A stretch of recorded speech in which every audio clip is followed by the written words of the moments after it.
Kisah Nabi Idris alaihi salam, dari lahir, kenabian, hingga diangkat ke martabat tinggi. Awal kehidupan dan keturunan.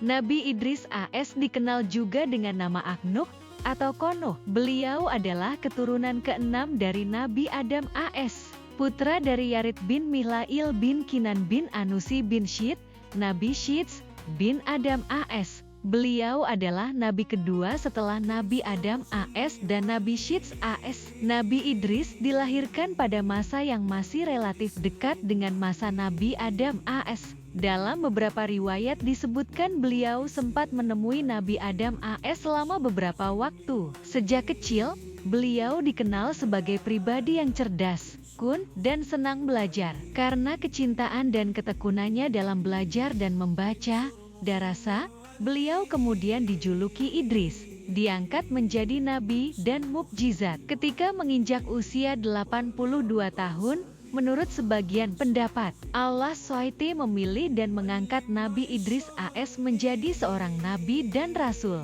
Beliau adalah manusia pertama yang menerima wahyu melalui malaikat Jibril setelah Nabi Adam AS dan Nabi Syits AS. Allah sesuai memberinya 30 suhuf, lembaran-lembaran petunjuk, untuk disampaikan kepada kaumnya.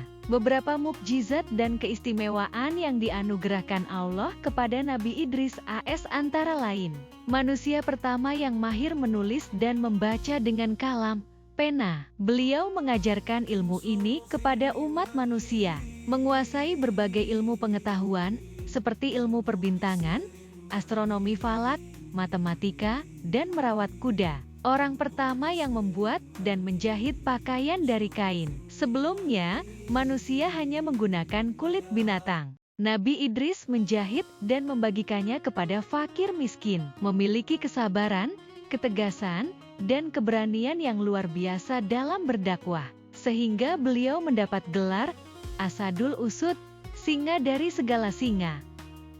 Masa dakwah. Nabi Idris diutus untuk berdakwah di daerah Babilonia, Irak kuno, dan kemudian berhijrah ke Mesir, Memphis. Kaumnya adalah keturunan Kabil yang banyak melakukan kerusakan dan menentang syariat yang dibawa oleh Nabi Adam AS dan Nabi Syits AS. Sebagian besar kaumnya tidak menyembah Allah, bahkan ada yang menyembah api. Nabi Idris berdakwah dengan gigih, sabar, dan penuh ketekunan. Beliau menyeru kaumnya untuk mengimani Allah SWT sebagai Tuhan yang Maha Esa, tauhid, meninggalkan perbuatan maksiat dan kerusakan di muka bumi, berpegang teguh pada kebenaran dan kejujuran, menjalankan syariat Allah, meskipun menghadapi banyak tantangan, celaan, dan penolakan. Nabi Idris AS tidak pernah berputus asa, bahkan ketika penduduk Babilonia tetap menentang. Beliau bersama pengikutnya yang sedikit berhijrah ke Mesir dan melanjutkan dakwah di sana. Akhir hayat, diangkat ke martabat tinggi. Akhir kisah Nabi Idris AS memiliki keistimewaan dan kedudukan yang sangat tinggi di sisi Allah SWT. Sebagaimana disebutkan dalam Al-Quran Surah Maryam ayat 56, 57, Wadskur fil kitbi ider sa'inah nasyidkan Nabi, warafanhum maknan ali.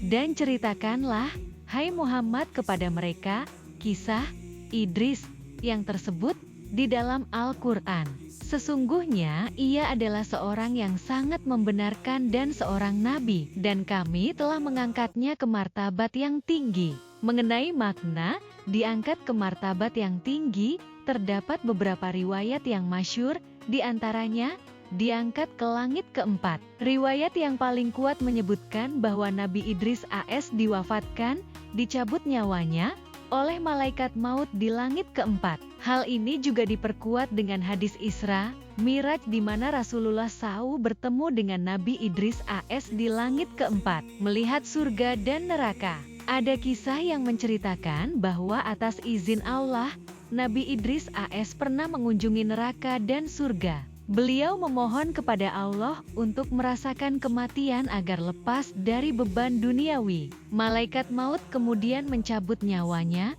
dan menghidupkannya kembali. Setelah melihat surga, beliau enggan keluar dan memohon untuk tetap tinggal. Dan Allah pun mengabulkannya, sebagai wujud pengangkatan derajatnya. Inti dari pengangkatan martabat ini adalah kedudukan mulia yang diberikan Allah kepadanya karena kesalehan, ketekunan ibadah, dan kesabarannya yang luar biasa dalam berdakwah. Beliau meninggal dunia dalam keadaan mulia, diangkat oleh Allah ke tempat yang terhormat, dan namanya kekal di dalam Al-Quran sebagai teladan bagi seluruh umat manusia.